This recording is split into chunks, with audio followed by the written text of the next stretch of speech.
Britain की conservative party के नेता और प्रधानमंत्री के चुनाव की प्रक्रिया निर्णायक चरण में पहुंच चुकी है। भारतीय मूल के ऋषि सुनक इस दौड़ में अंतिम 2 उम्मीदवारों में से हैं, जिनकी किस्मत का फैसला कंजर्वेटिव पार्टी के 1,60,000 सदस्य करेंगे।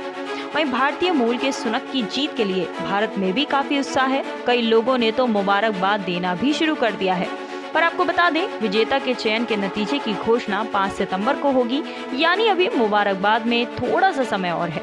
वहीं बता दें, 5वें और आखिरी दौर में सुनक के अलावा विदेश मंत्री लिज ट्रस और वाणिज्य मंत्री पेनी मॉर्डौन मुकाबले में थी। अंतिम दौर में ऋषि सुनक ने 147 वोट हासिल किए, जबकि ट्रस को 113 वोट ही मिले। और वहीं मॉर्डौन की बात करें तो सबसे कम 105 वोट के साथ वो मुकाबले से बाहर हो गई। अब पार्टी सदस्य पूरे देश में पोस्टल बैलेट के जरिए चुनाव करेंगे, जिसे ब्रिटिश के राजनीतिक इतिहास में पहला मौका बनेगा जब कोई ब्रिटिश भारतीय नेता प्रधानमंत्री बनने के इतने करीब आ पहुंचा है। हालांकि इस वक्त विश्लेषक भी अपने नतीजों पर कयास लगाने से थोड़ा सा परहेज कर रहे हैं।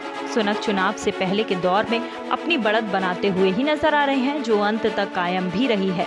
सुनक को राजनीति में उतरे ज्यादा वक्त तो नहीं हुआ है, लेकिन वे कम वक्त में ही एक जाना पहचाना चेहरा बनकर उभरे हैं। जिस मजबूती के साथ में उन्होंने शुरुआत में दावेदारी पेश की और सांसदों के बीच के वोटों के जो जरिए लड़ाई की अंतिम दौर तक वो आ पहुंचे हैं, इससे साफ है कि सांसदों में उनकी पैठ है। ऋषि सुनक की शादी भारतीय उद्यमी और सूचना प्रौद्योगिकी कंपनी इंफोसिस के सह संस्थापक एनआर नारायण मूर्ति की बेटी अक्षता मूर्ति के साथ हुई। सुनक अपने पुराने इंटरव्यूज में अपनी भारतीय जड़ों का जिक्र करते दिखाई देते हैं।